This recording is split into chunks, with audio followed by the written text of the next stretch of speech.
Nobody warned me that the woman I was marrying might be the most wanted person in 4-star systems. To be fair, nobody warned me about much of anything. The whole arrangement had the energy of a bureaucratic accident, the kind of thing that happens when two governments are trying very hard not to start a war, and someone decides a symbolic union is cheaper than a fleet deployment. My name had come up through the Colonial Liaison Office. I was 31, recently transferred off an active posting on the Kepler Rim, currently assigned to nothing more dangerous than processing resettlement permits on Dawn Harbor Station. I had no family objections, no existing contracts of bond, and according to the official notation on my file, demonstrated cultural flexibility. That last part was because I'd once eaten a live beetle on a bet in front of a Vorin dignitary and hadn't flinched. So they gave me a bride. Her name, as it was rendered on the paperwork, was Surin Valos, species, Ithari. Origin, listed as disputed territory, Outer Veth Cluster. Age, adult by Ithori reckoning, which the footnote helpfully clarified was confirmed via biological matrix assessment, not document record. She was described as a political refugee seeking stabilized status under the Colonial Protection Covenant, and the Union would grant her that status while simultaneously serving as a gesture of goodwill between Earth's colonial authority and the Ithori diaspora community. I read through all 6 pages of the document on a Tuesday morning, while eating a piece of toast that had gone slightly stale. Then I signed it. I was not naive about what arranged bonds looked like from the outside. I'd seen them before, mostly at posting stations on the Rim, where interspecies political alliances had a habit of expressing themselves as suggested pairings, from the colonial authority to single officers with flexible assignments. The colonial covenant was real and binding and protective, but it was also a tool, and the people who used it as a tool had usually thought about the tool more than the person it was being applied to. I had thought about this particular use of it more than they probably expected me to. I thought about it on the walk from my quarters to the liaison office the morning of the signing. I thought about what it meant to be a person who had been described on 6 pages of paperwork and handed to a stranger as a political gesture. I thought about whether that person had any choice in the matter, or whether the choice had been made for them the same way it had technically been made for me, technically voluntary, practically inevitable given the circumstances. I thought about what it would mean to show up to that with something other than the minimum the paperwork required. I decided, somewhere between my quarters and the corridor junction near berth 12, that the minimum the paperwork required was a fairly low bar, and I was capable of more. I met her in the small conference room attached to the liaison office, 3 days before the ceremony. She was already there when I arrived, standing at the narrow window that looked out over the docking bays, watching a freighter work its way into berth 7 with the patient attention of someone who had learned to use windows as a way of being somewhere else. My first thought was that she was tall. My second thought was that the word tall wasn't quite right. She had the proportions of someone who had grown up in lower gravity, a slight elongation to the limbs, a carriage that made her seem like she was perpetually about to step off a ledge and float. The Ithori were humanoid in the way that a lot of species were humanoid, 2 arms, 2 legs, the general arrangement of a face, but the resemblance ended there. Her skin was a deep charcoal gray, smooth and faintly luminescent in the way of certain deep-sea creatures, something beneath the surface that caught the light and held it for just a beat too long. Her hair was white, the kind of white that wasn't pale so much as genuinely, fully absent of color, pulled back in a simple knot at the base of her neck. Her eyes, when she turned at the sound of the door, were silver, not the washed-out gray that sometimes gets called silver, but the actual cool metal color, with a faint iridescence in the iris that shifted when the light changed. She looked at me, I looked at her. We stood there for a moment in the particular mutual assessment of 2 people who have agreed to something significant, and are now trying to figure out whether they actually meant it. You're the human, she said. Most days, I said. Something moved in her expression. Not quite a smile. The Ithari, I would later learn, didn't use the same facial muscle configuration for amusement, but something in the area of it. An easing. She turned back to the window. They said you would be ordinary, she said. Also accurate. I find ordinary to be underrated. I pulled out one of the chairs at the conference table and sat down, because my instinct with most forms of tension was to reduce the physical formality of my own posture and see what happened. What did they tell you about me? I asked. That you were unattached, that you had worked in the outer territories, that you did not have strong political affiliations. She paused. That you ate an insect in front of a Voran official. It wasn't that impressive. They were watching. I didn't want them to think humans were squeamish. Were you? Extremely. I looked at her profile against the window. The freighter was almost docked now, its running lights pulsing in a slow amber rhythm. What did they tell you about this arrangement, the full version? She was quiet for a moment. That it was the simplest solution available. She said it evenly, without bitterness, in the tone of someone who has already processed the bitterness privately and decided not to spend it in front of strangers. That the colonial covenant would protect me, that I would have legal status here, a beat, that I would be safe. There was something under the last word. Just a thread of something, not quite fear, but the shadow fear leaves when it has been living in a room for a long time. I didn't push it. I'll be honest with you, I said. I don't know very much about Ithori customs. I don't know what this is going to look like from your end, and I don't want to assume. If you want to tell me, I'll listen. If you'd rather just figure it out as we go, I can do that too. She turned from the window then and looked at me directly, and there was something in the look that was almost measuring. The way a navigator checks a chart, not suspicious exactly, but precise. Like she was taking bearings. My people have a saying, she said. The one who waits to see is not blind, they are patient. I can do patient. The almost smile again, we will see. We sat together in that conference room for another hour and talked about things that were not the arrangement. She asked about the Kepler rim, and I told her about the dust storms that ran 40 kilometers high, and the fact that you could hear them through the station walls as a low vibration in the back teeth. I asked about the Ithori cartographic tradition, because I'd seen a reference to it in the liaison office's cultural notes, and it was the first thing in 6 pages of paperwork that had seemed like a real piece of a real person, and her eyes shifted as she talked about it, not brightened exactly, but turned toward a light. By the time we left, I knew 2 things.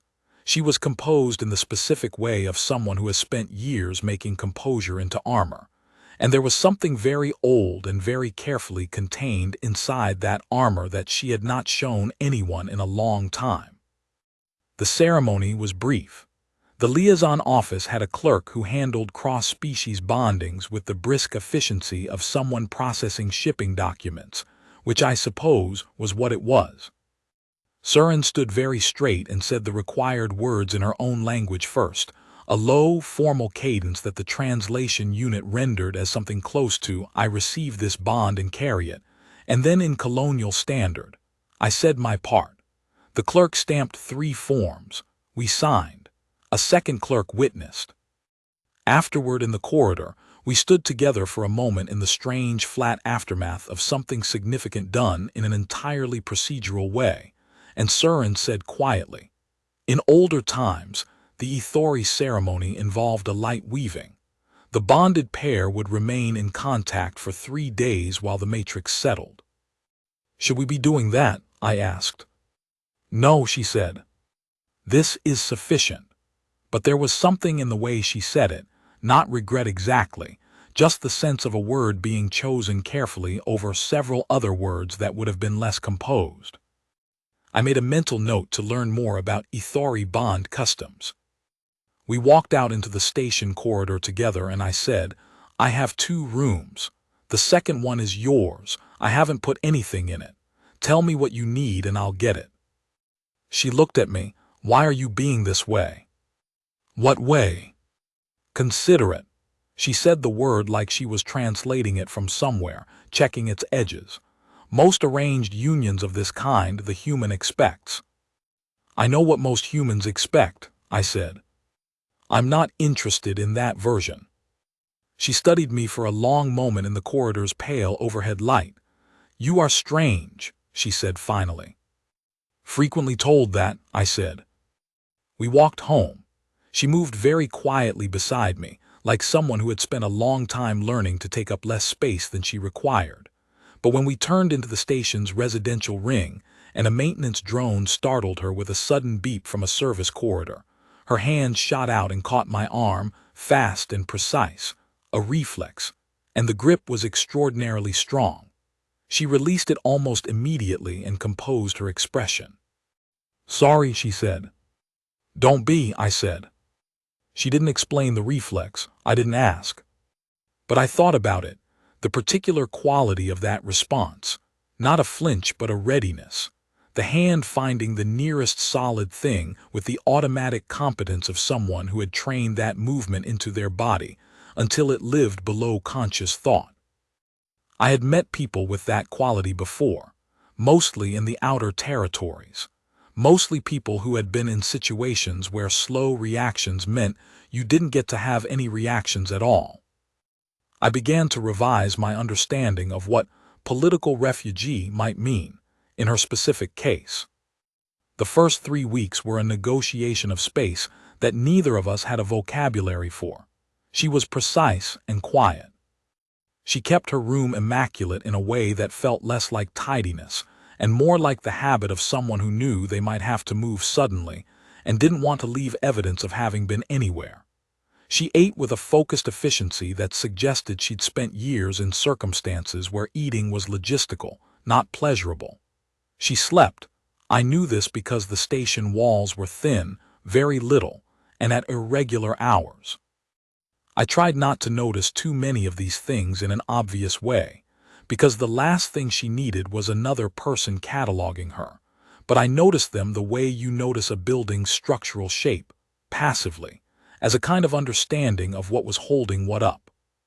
On the 4th day, she found my small collection of star charts, old ones, paper ones, from the outer territory postings, rolled up in a tube in the corner of the main room, and she stopped and looked at them without touching them, and then looked at me with a question in her silver eyes. "Go ahead," I said. She unrolled the first one on the table with a care that was itself a kind of answer about who she was. She studied it for a long time. Then she pointed to a region in the outer spiral, a gap in the charted systems, and said quietly, "There should be a stellar cluster here. It was mapped 40 years ago by an Ithori survey vessel. The colonial authority charts don't have it." "Can you draw it in?" I asked. She looked at me. "These are original charts." "They're not doing anything in a tube," I said. She drew it in. She used a fine-pointed instrument from her own bag, and she drew it in with the concentrated exactness of someone to whom maps were a language, not a picture, and the region she filled in was detailed and precise in a way that made the surrounding colonial authority notation look like guesswork. When she was done, she rolled the chart back up carefully and set it in the tube.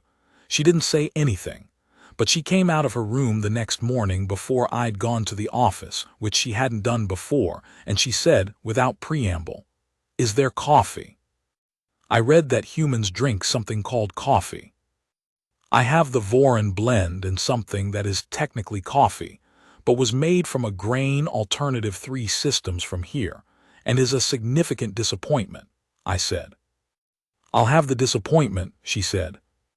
We sat at the table and drank our respective terrible beverages, and she asked me about the outer territory postings, and I told her about the dust storms again, with more detail this time, because she asked better questions the second time she heard about them.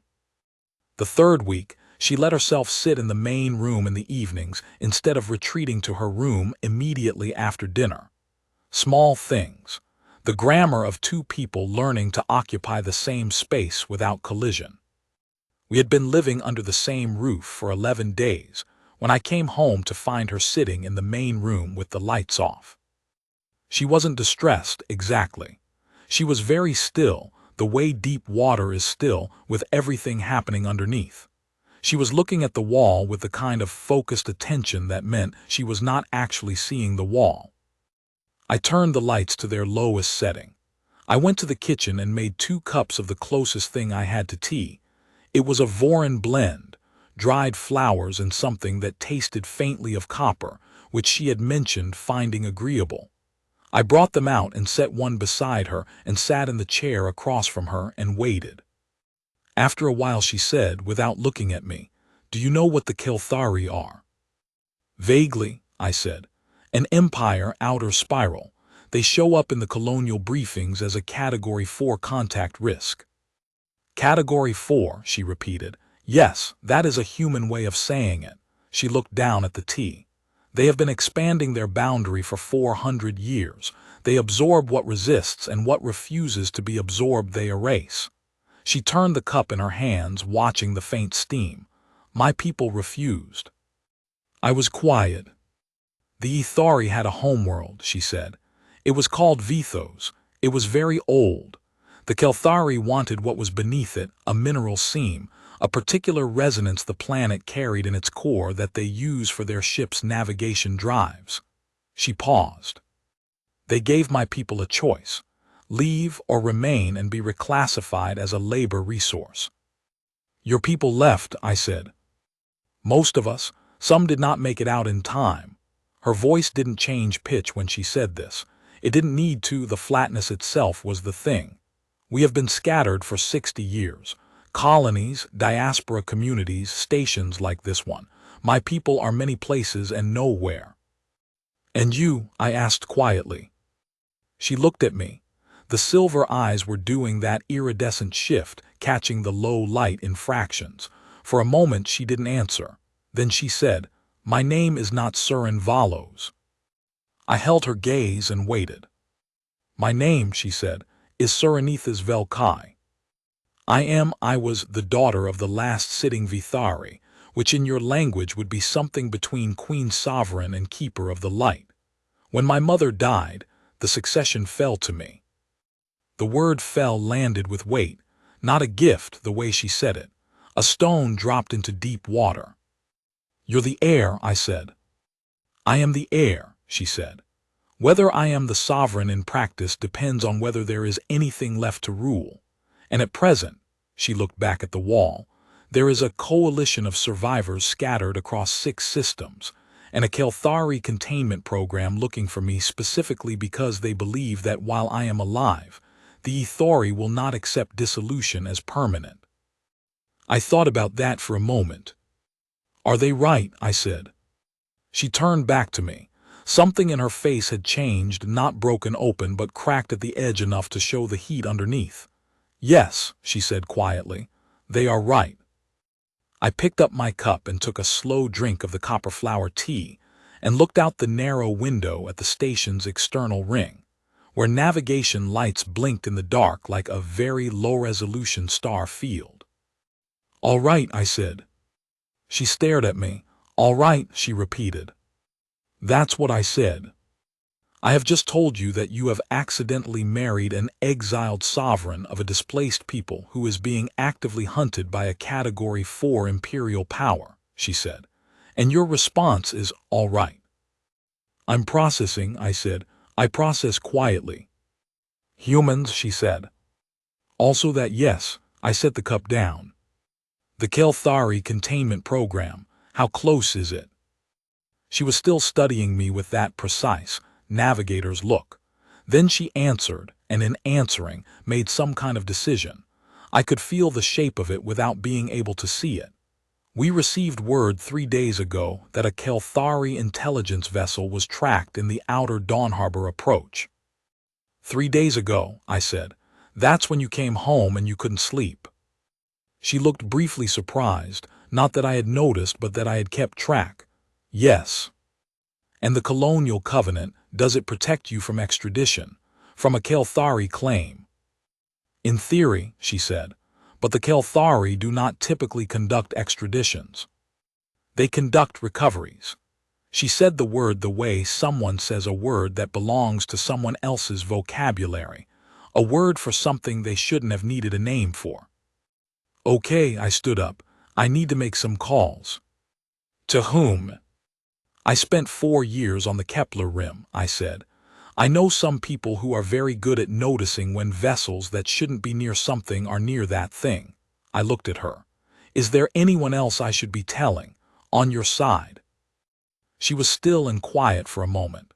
Then she said, there is a man named Kovith. He coordinates the diaspora network. He would need to know the Kelthari have triangulated this location. Can you reach him? Yes, but Marcus, she said my name. It was the first time she had used it, and she said it with the care of someone who had been practicing it privately, making sure of its weight before deploying it. If you do this, if you make these calls, if you involve yourself in this, you understand that what you are is no longer just a man who signed a document for a government program. I looked at her in the low light of the room, this woman who was a queen without a kingdom, and had told me her real name with the composure of someone making a controlled detonation of something very dangerous that had been inside her for too long. I signed a document, I said, that said I would treat you as a bonded partner in good faith for as long as I was able. I think this probably falls under good faith. She looked at me for a long time. Why? She said, not suspicious, genuinely asking, trying to understand the answer to a question that seemed to keep not having an obvious one. Because you're a person, I said, and you've been carrying this alone for too long. And I may eat stale toast and sign documents without asking enough questions, but I am not the kind of person who looks the other way when there are actual Kelthari intelligence vessels in the neighborhood. She was quiet. Then she stood, she moved like water moving, a single fluid vertical motion, and she looked at me from her additional height, and the iridescent silver of her eyes was doing something complicated in the dim light. You are, she said, with something that had now crossed definitively into wonder, the strangest man I have ever met. Get Kovith on comms, I said. I'll make my calls, and then we should probably eat something. I make a reasonable case for stew when things are bad. I won't pretend that the next 72 hours were anything other than terrifying in the specific low-key way of things that are terrifying, while requiring you to be functional. The contact I called on the rim was a woman named Delise who had spent 12 years running sensor arrays along contested boundary zones, and who had once told me that the Kelthari were the only species she'd encountered, who made her feel like the universe had a personality flaw. She picked up on the second signal and listened without interrupting while I explained the situation in the precise, abbreviated language we developed over 4 years of working the same rim station. When I finished, she was quiet for a moment. Then she said, Marcus, you signed a piece of paper with the Colonial Liaison Office. I did.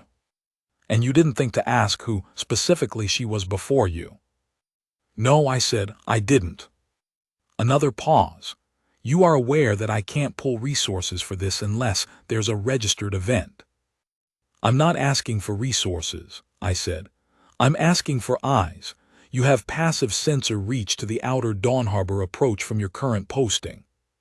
I need to know if that vessel is still there, and if it moves. And if it moves toward the station. Then yes, I also need to know that. I heard her exhale. Fine, she said. But Marcus, you need to formalize her status. You need it on record and you need it visible because if the Kelthari decide to do this quietly, a registered bond isn't going to stop them. The Covenant only fires if there's a witnessed action. I know, I said, working on that. Delise confirmed within 4 hours. There was a vessel in the outer approach. Not broadcasting, running cold, sitting at the edge of the station's long-range sensor reach like someone standing just outside a doorframe, patient and very still. Kovith, who turned out to be a broad, very serious Ithori man, who communicated via a heavily encrypted channel and spoke in the measured way of someone who had long ago, decided that every word he said might be the last thing he was able to say before something prevented him from saying anything. Confirmed that the Kelthari had been tracking Surin's identity signature for 3 months, ever since she'd had to access an Ithori diaspora medical registry for a health record. One query. 3 months of triangulation. They are methodical, Kovith said, from somewhere that sounded like it was inside a great deal of mechanical noise. They will not move immediately. They will wait until they are certain they can act without triggering the colonial covenant protections. They are very experienced at this. How many times have they done this? I asked, because I needed to understand the shape of what I was dealing with. Kovith paused. With Ithori survivors of significant status, 4 times in the last 9 years, 2 were recovered before the colonial network could act. 1 managed to reach a colonial hub station and file formal protected status before the vessel got close enough. He paused again. 1 disappeared without any record at all. I sat with that for a moment. And Surinith's is the 4th, he said, and the most important. If they take her, it is not just a loss for the diaspora, it is a signal. It tells every Ithori still in hiding that even the heir can be recovered, that no one is safe enough to surface, that the Empire's reach is longer than any covenant. And if we stop it. This pause was different, not weighted but almost careful, like someone picking up something valuable. Then it tells every Ithori that surfacing is possible, that the colonial structure will hold, that there is a future that is not endless hiding. I looked at Surin across the room, where she was sitting at the table with the star charts spread in front of her, and the encrypted comms unit Kovith had routed her on sitting open at her elbow. She was not looking at the charts. She was looking at the comms unit with the expression of someone listening to news from a place they used to call home. Then we stop it, I said. What do you mean? Kovith asked. I mean we take the covert option off the table. We make her status so visible, so publicly documented, so loud that any move against her can't be cleaned up with a narrative. I was thinking as I talked, which was my version of planning. She's a bonded colonial resident. I'm a colonial authority officer. If the Kelthari vessel gets close enough to this station to be properly registered, we file a formal proximity alert, which goes to the Colonial Council, which puts them on record, and on record, the Kelthari don't move because their expansion is currently contingent on colonial neutrality. They need us not caring enough to act. The moment we formally care, their cost calculus changes. There was a silence on the channel. You understand military and diplomatic strategy, Kovith said. I understand bureaucratic pressure, I said, which is the same thing with worse food. Surin made a sound. It was, unmistakably, a laugh, contained and brief and surprised out of her, like something escaping a container it had been in for too long. She turned in her chair and looked at me with an expression I hadn't seen on her before. I will begin alerting the Diaspora Council, Kovith said. If the Ithori heir is openly registered as a colonial protected resident and the community is on alert, the cost of a covert extraction becomes complex. He paused. You are aware this means the Kelthari will know precisely where she is. They already know, I said. The question was always what we did about it. The proximity alert went through the following morning. I filed it myself, from the Colonial Authority terminal in my office, with Surin standing at my shoulder, and I wrote it with the particular dense, procedural language that I knew from experience moved fastest through the review system. I copied the Colonial Council, the station commander, the Dawn Harbor Diplomatic Registry, and on a small defiant impulse, the Ithori Diaspora Coordinating Committee, who apparently had their own observer seat on the council that I hadn't known about until Kovith told me to use it. Surin read over my shoulder as I wrote. When I got to the section identifying the protected resident, I paused and looked at her. Real name or registered name? Real name, she said without hesitation. So I put it in. Surinithis Vel Kai, Ithori National, registered colonial bonded resident under the Colonial Protection Covenant, currently residing at Dawn Harbor Station Residential Ring, Quarters 419. I filed it and sat back, and we both watched the timestamp appear.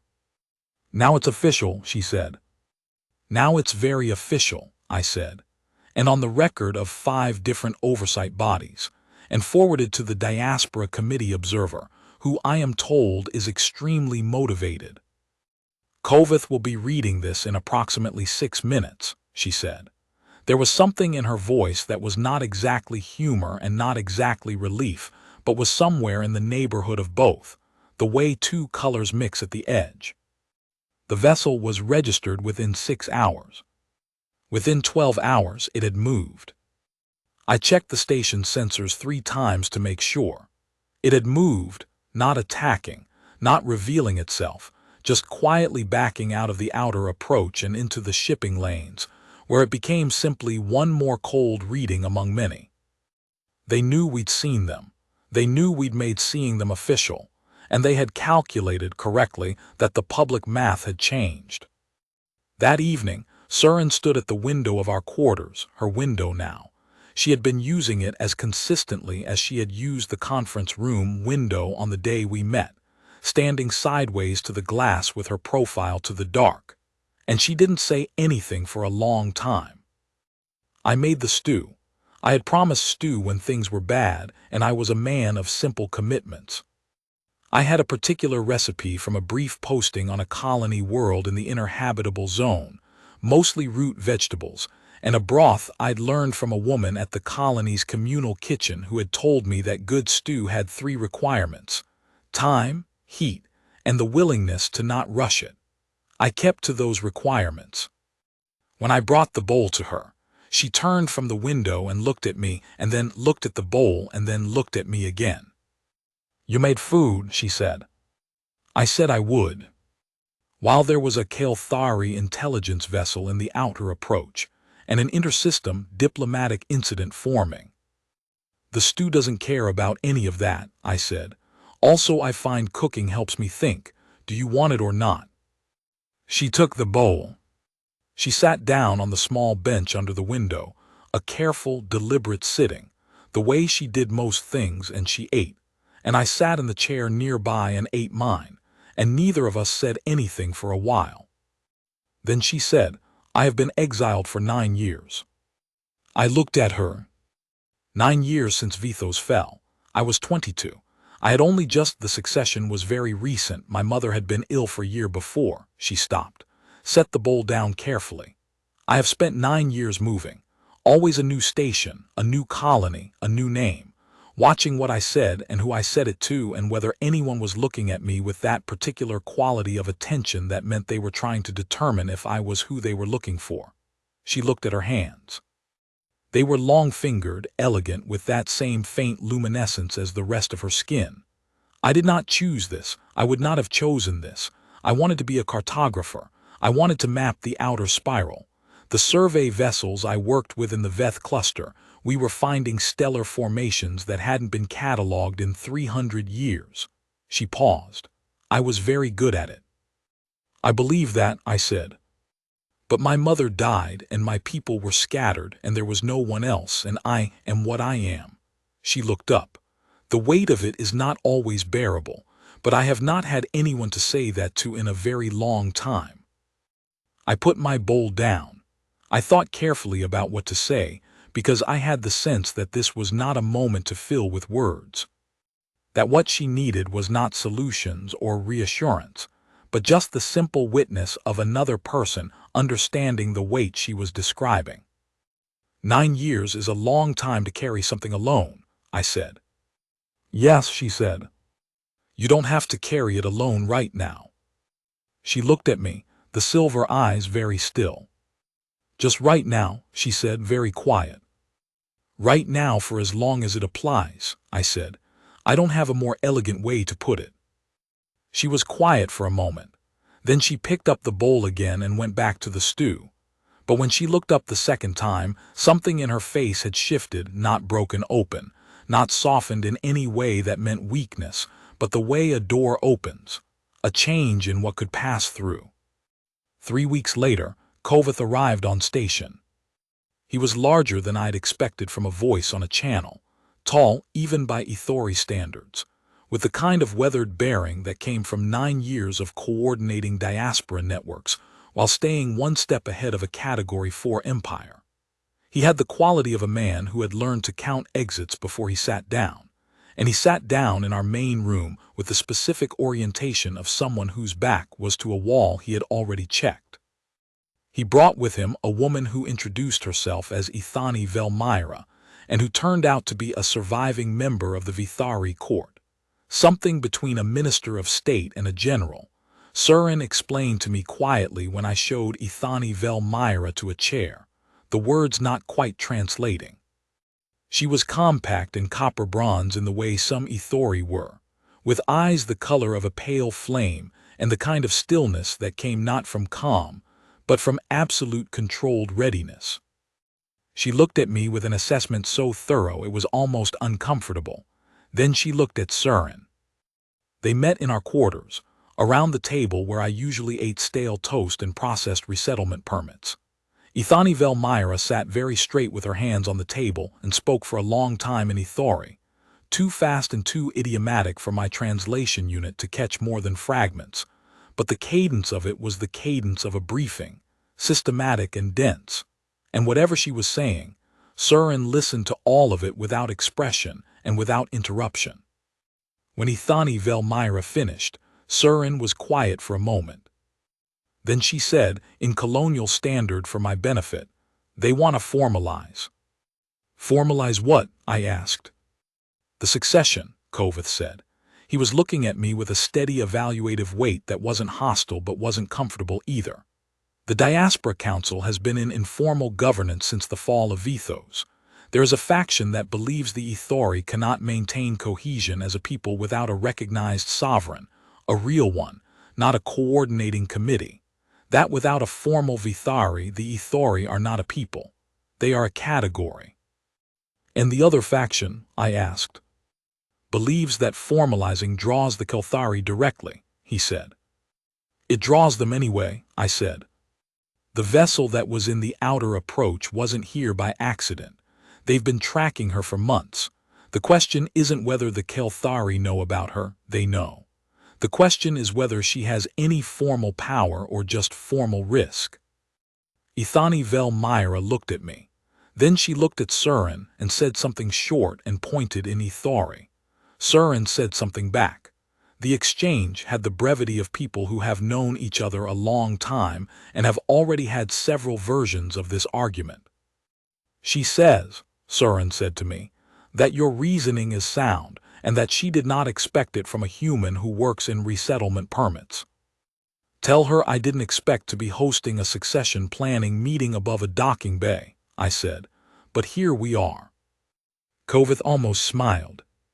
It was brief and carefully contained, and I found I liked him considerably for it. The meeting went on for 3 more hours. I made tea twice. I listened more than I spoke, and when I spoke it was to ask the kind of questions that got the conversation unstuck rather than the kind that redirected it toward my own opinion. This was a choice I made consciously because this was not my counsel, not my people's history, not my loss, and the most useful thing I could do in the room was be the kind of presence that didn't require managing. There were 2 distinct camps in what Ithani Velmyra was presenting. The old court survivors, of whom there were fewer than I had understood, maybe 30 people scattered across the 6 systems, people who had been close enough to the Vithari in the old days to remember what it looked like when the Ithari had a center of gravity, believed that formal recognition was the only thing that would allow the diaspora communities to stop bleeding. Without a sovereign, the argument went, the communities had no reason to hold together. People dispersed. They assimilated. In 2 generations, there would be no Ithari, only people with Ithari ancestry who had become something else. The other camp, the pragmatists, the people who had spent 9 years running networks and moving people, and managing the endless logistics of a scattered population trying to survive, believed that every moment Suranithis stayed unofficial was a moment the Kelthari couldn't use her as a pretext. A private person was a private problem. A declared sovereign was an imperial matter. "They're both right," I said, when there was a pause long enough for me to say it without interrupting. Both sides looked at me. The question isn't which argument is correct, it's which risk is more survivable, the slow dissolution or the Kelthari's attention. Ithani Vel Myra said something. Koveth translated. The human says this as if there is a version where we avoid the Kelthari's attention. "I'm saying you've already lost that option," I said. "That vessel wasn't speculative. They know. The only choice now is whether you face it with a recognized sovereign or without one." Ithani Vel Myra looked at Surin for a long time. Then she said something in Ithori that the translation unit caught as, "Your bond partner thinks like a navigator." "He is not wrong often," Surin said, in colonial standard, with a quality in her voice that I filed away quietly and thought about later. But when Ithani Vel Myra finally turned to me directly and said, "You understand that the formal recognition of Suranithis Vel Kai as Vithari changes the nature of your bond under colonial law?" I said yes, I understood. "The weight of what she is," Ithani Vel Myra said carefully, "is not a small thing to share." "I know," I said. "You are not Ithori." "No," I said, "but I signed a document that said I'd carry this in good faith, and I've updated my understanding of what this is, and the answer is still yes." Another long look from Ithani Vel Myra. Then she turned to Surin and said something in Ithari that the translation unit caught about 70% of, but the fragment it rendered was, "Keeps his word like the old ones kept the light." Surin did not look at me when this was said, but her hands, folded on the table in front of her, were very still in a way that felt deliberate, the way a person goes still when they are trying not to react to something that has moved them more than they expected. The formal ceremony, such as it was, conducted in a conference room on Dawn Harbor Station, far from any world that had belonged to the Ithori, took place on a Tuesday. I thought there was something appropriately symmetrical about that. It was nothing like the colonial liaison ceremony. That had been clerks and stamps. This was different in a way I can only describe as the difference between a transaction and a meaning. Koveth and Ithani Vel Myra stood witness. There were 2 other Ithori whom I hadn't met, survivors of the old court who had traveled from 2 different stations to be here, because even scattered across the dark, the Ithori kept track of what mattered. One of them was very old, with the deep charcoal skin gone silver at the edges, and he stood very straight with his eyes closed through the whole ceremony, as if he was hearing something in it that the rest of us couldn't. Surin wore white. Not colonial white, the Ithori had their own white, a specific off-luminescent pale that caught light differently than fabric usually caught it, and it made her look like something between a person and a star going nova in very slow motion. Her hair was down, which I hadn't seen before, falling in white waves to her shoulders. The markings on her collarbone and upper arms, patterns I had noticed but not asked about, because they were hers to explain when she chose, were visible and active, the faint bioluminescent glow in them cycling slowly through silver and pale blue, responding, I understood now, to whatever internal state the ceremony was producing in her. She spoke in Ithari. Koveth translated for me in a low murmur, standing at my shoulder, his voice careful, an oath of continuity, an acknowledgement of loss, a declaration that the light of Vithos was carried in the people who remembered it, and that she accepted the charge of that memory and its future with full knowledge of the cost. She said the word for cost the way she had said the word for fell, not a complaint, just a precise accounting. She was not pretending it was easy. She was choosing it while knowing exactly what it weighed. The old man with the silver-edged skin made a sound when she finished, a low, sustained tone, not speech, something that seemed to come from further back than his throat. The other survivors echoed it. It built for a moment and then released. And in the release the room felt different, the way a room feels after a window is opened. Then Surin turned to me and said, in colonial standard, "In the old ceremony, the Vithari's bond partner would place their hand over the keeper's mark. It is not required. It is only meaningful." I looked at her. The markings on her upper arm were the brightest, cycling through their slow rhythm like something breathing. I put my hand on them, palm flat, careful, the warmth of the glow coming through as a faint pressure, like a very low sound you feel more than hear. She looked at my hand, then up at my face. And the Vithari of the scattered Ithori people, exiled queen and cartographer who had never wanted to be a queen, made an expression that I had never seen her make before. Not the almost smile, not the closed composure, not the measuring navigator's look, but something open and real and unguarded, and I couldn't name what it was exactly except that it made me want to be a better person than I currently was and work toward it quickly. Ithani Velmyra said something soft. Kovith translated, "The light holds." That night, after the others had gone back to their temporary quarters, and the station had settled into its night cycle, and the docking bays outside the window were washed in the slow amber and blue of running lights, Surin sat on the bench under the window, and I sat in my chair, and we were quiet together for a long time. "The Kelthari will not stop," she said. "I want you to understand that. What happened with the vessel, it was a pause, not an end. They will recalculate, they will try again." "I know," I said. "The colonial covenant will not always be enough. I am not naive about that. Covenants are paper. Empires are engines." "I know that too. This will be complicated, for a long time, possibly indefinitely." "Surin," I said. "Surinethas," she said, with a faint note of something that was definitively humor. "You have earned the full name." "Surinethas," I said. "I'm a man who signed a document for a government program because I ate an insect in front of the right dignitary. I process resettlement permits.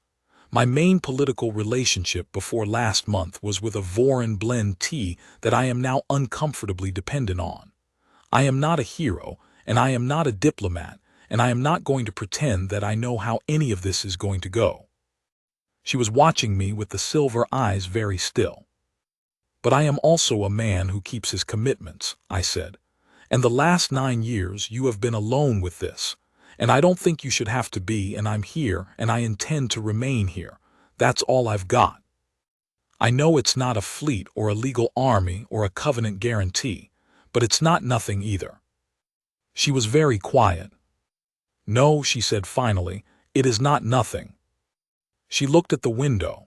The amber lights of the docking bay cycled past, and the distant navigation beacons of the outer approach blinked in their patient rhythm.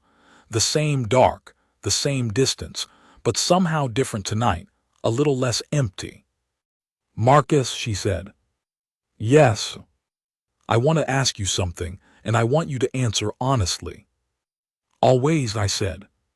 "When you look at all of this," she gestured, a slight motion of one hand, meaning the room and the station and the scattered people and the empire hunting them and the long, uncertain road ahead, "do you wish you had asked more questions before you signed the document?" I thought about it seriously, because she deserved that. "No," I said. She turned from the window. "Why not?" "Because if I had known," I said, "I might have hesitated, and I don't think I should have hesitated." She looked at me for a long time in the dim light. The markings on her arms were cycling slowly through their silver blue. The silver of her eyes was doing the thing with the light that it did, holding it a beat too long, storing it, like something that had learned to conserve every source of warmth it encountered. "In the old days," she said quietly, "when the Vithari took a bond partner, the ceremony included a vow for the partner. Not an oath of allegiance, Not a political covenant, just a promise. She paused. A promise to be present, just that, to not leave. Then I'll make that one, I said. She blinked a very slow blink, Ithori fashion, both lids, the closest thing her species had to being moved. You don't know what it costs, she said. I know what leaving costs, I said. I've seen it. I'd rather pay the other price. She was quiet for so long I thought she might not speak again. Then she said, the cartographer in me always needed a fixed point, a reference star, something to navigate by. Okay, I said. I think you may be extremely inconveniently placed to be that, she said, given that you are human and temporary by nature, and this is all very complicated. Inconveniently placed things usually are the most reliable, I said. Ask anyone who's ever navigated by a star that shouldn't have been visible and was anyway. She looked at me with that full, open, unguarded thing on her face that I still couldn't name and wasn't sure I was supposed to. I told Ithani Velmyra about you, she said, before she arrived. I told her you were strange. She would have figured that out. I told her you were good. She said the word very carefully, as if placing something fragile in exactly the right position. I told her that the Ithari belief about the old ones, that good people carry light without knowing it, that the light in them calls to anyone near enough to see. I told her I thought I understood that belief now in a way I had not before. The docking bay lights cycled past the window. A small shuttle worked its way out of berth 3 on its night run, nav lights blinking. The station breathed around us, its thousand small mechanical rhythms. That might be the kindest thing anyone has said about me, I said, in a way I will absolutely not know how to respond to. You don't have to respond to it, she said. I said it so I didn't have to keep not having said it. We sat together in the quiet dark of the station night. The queen without a world and the man who processed permits and made stew when things were bad. And the window was full of distance, but the room was not. 6 months later, the Kelthari sent a diplomatic envoy. Not a covert vessel. A registered one, with full credentials, requesting a formal meeting with the Colonial Council and listed secondary on the agenda, buried in procedural language. But there, a request for resolution of the outstanding Ithari repatriation matter. Kovith's message when I showed it to Surin was 2 words. It begins. Surin read it twice, set the tablet down, looked at the window with that still, deep-water quality. Then she said, they've run the calculation. The covert approach cost them visibility they couldn't afford with the Colonial Council, so now they try the legitimate channel. Repatriation, I said. That's the frame. They want to make it sound like bringing a displaced population home. To a homeworld they stripped and occupied, she said. Yes, she turned from the window. They will bring economists, administrators. They will have documentation showing the Kelthari administration of Vithos has created infrastructure, stability, and improved mineral output that benefits the wider cluster. They will make the case that the Ithari diaspora represents an unnecessary hardship for a people who could simply return. And you. And I am the symbolic obstacle, the heir who refuses to negotiate, the queen clinging to a dead kingdom when her people could be comfortable. She said it with a flat precision that meant she had already heard the argument many times in her own head. That is the story they will tell. Then we tell a different story, I said. And we tell it first and louder and with better documentation. She looked at me. Kovith has 9 years of records, I said. Ithani Velmyra has testimony from old court members. The diaspora communities have population data, how many people, where they are, what their status is, what they lost. That is not a historical tragedy. That is a current, ongoing, documented harm. The Colonial Council has an Ithori observer. We put all of it in front of them before the Kelthari envoy says a single word. I paused. The Kelthari's argument works if the Council thinks of the Ithori as an abstraction. We make them impossible to abstract. Surin was very still. "You have been thinking about this," she said. "For about 6 months, yes," I said. The almost smile fully evolved into its own category. "Show me what you have." What I had was a 40-page Colonial Council submission that I had been building in evenings and early mornings for 5 months, cross-referencing Kovith's network records with colonial authority data on diaspora populations, mapping the specific harms, people who had lost professional credentials when their origin documents were classified as invalid by Kelthari-held Vithos records, families separated by the logistics of the original evacuation, medical needs unmet by diaspora station resources. I had, in short, turned the HFY story into the kind of document that Colonial Council members could actually work with, not a plea, but a case file. Surin read through it. She didn't say anything for a long time. When she looked up, her eyes were doing the holding light thing with an intensity that was unusual even for her. "You did this," she said, "while processing resettlement permits." "Resettlement permits are essentially the same skill," I said. "You learn to read what a displacement event looks like in administrative records." "Marcus." "Yes." This is good. This is very good." She looked back at the document. "Ithani Vel Myra needs to see this before the council session. Kovith will want to add the network population numbers from the last 2 years. And there are 3 communities in the outer Veth cluster who are not in these records because they went dark after the Kelthari's last intelligence sweep. They will need to be noted as unconfirmed but probable." "Can we reach them?" "Kovith has a relay," she said. "It takes 12 days. We have 18 before the council session." She set the document down and looked at me with that open, unguarded expression that I had now seen enough times to recognize as the version of her that existed before she had learned to always be somewhere else when people looked. "You planned this," she said, not accusing, marveling quietly at the specific variety of steady that I was. "I planned what I could plan," I said. "I can't plan the Kelthari or the council. I can plan the document." "And the stew," she said. "The stew is separately planned, yes." She made the contained, startled laugh again, and this time she didn't contain it quite as much. The Colonial Council session was in the 3rd month of the second half of the year, on a high-traffic day when the station was busy, and the corridors were full of the logistical noise of a working hub. We went together, Surin and I, with Kovith ahead of us and Ithani Velmyra beside her, and 2 of the old court survivors behind. The old man with the silver-edged skin was there, still very straight, eyes now open and moving with a quiet, comprehensive scan of everything around him. The Kelthari envoy was already in the anteroom when we arrived.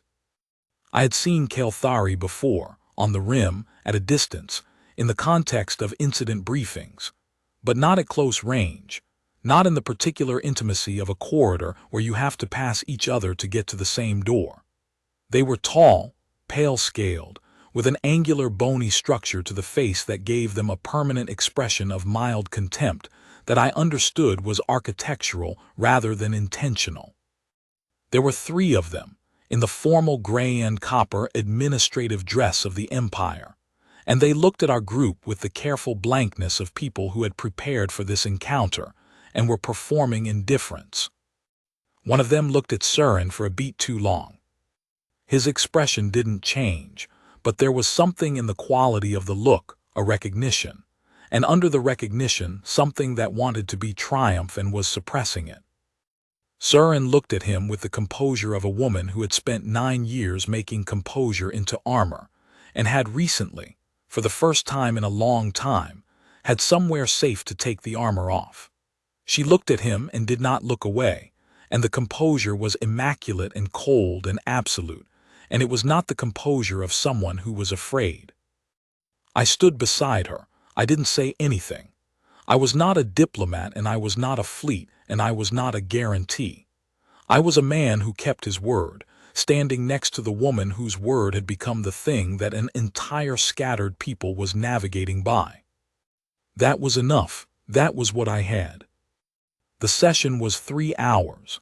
The Kelthari presented their case with the polished efficiency of an empire that had been making this particular argument for 60 years and had refined it to an art. The documentation was extensive. The economic case was, on its surface, coherent. The framing of the Ithori situation as a humanitarian concern of the empire, one that they were generously offering to resolve through a structured repatriation, was constructed with the specific kind of care that makes a cage look like a gift. Then Ithani Velmyra stood up. She spoke for 40 minutes. She used the document I had built as her foundation and built everything else on top of it, and the 40 pages of administrative case analysis became something else in her hands, not dry, not procedural, but alive with the specific weight of a thing that had been lived. She named names. She cited dates. She described what the loss of Vithos had meant not as a political abstraction, but as a sequence of human, Ithori, events. The woman in the outer Veth cluster who was dying because her medical specialty was not available in diaspora stations, and the Kelthari-held Vithos records refused to release her credential documentation. The families in 6 systems who had not been in the same room in 9 years. The children who had been born into the diaspora and had no origin document that any existing system recognized. The Kelthari envoy's expression remained controlled, but at some point in the 40 minutes it had shifted from calculated blankness to something more careful. The way you become careful when you realize the ground you were walking on is not what you thought it was. When Ithani Velmyra finished, the council chamber was quiet in the specific way of rooms full of people who are privately recalibrating. The council chair asked questions. The Kelthari envoy answered them with precision and composure. Koveth answered the council's questions about diaspora populations with the flat, comprehensive authority of a man who had counted every single one of his people, personally, over 9 years, and was not going to be misquoted. And then the council chair looked at Surin and said, "Vithari Velkai, do you wish to address the council?" Surin stood. She was in Ithori formal dress again, the off-luminescent white, her markings visible and active. She stood the way she had stood at the ceremony, with the particular uprightness of someone who has accepted a weight and decided it will not bow them. She spoke for 7 minutes. She did not make arguments. She did not cite data. She said, "I am the heir of a people who refused dissolution and paid the full price of that refusal.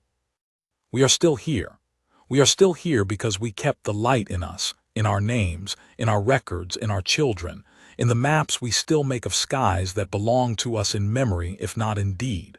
We are asking for nothing you have not already agreed to give us. We are asking only for the covenant to mean what it says it means." That was all. The council session ended without a resolution. Resolutions don't come from single sessions. They come from the months of follow-up work that sessions set in motion.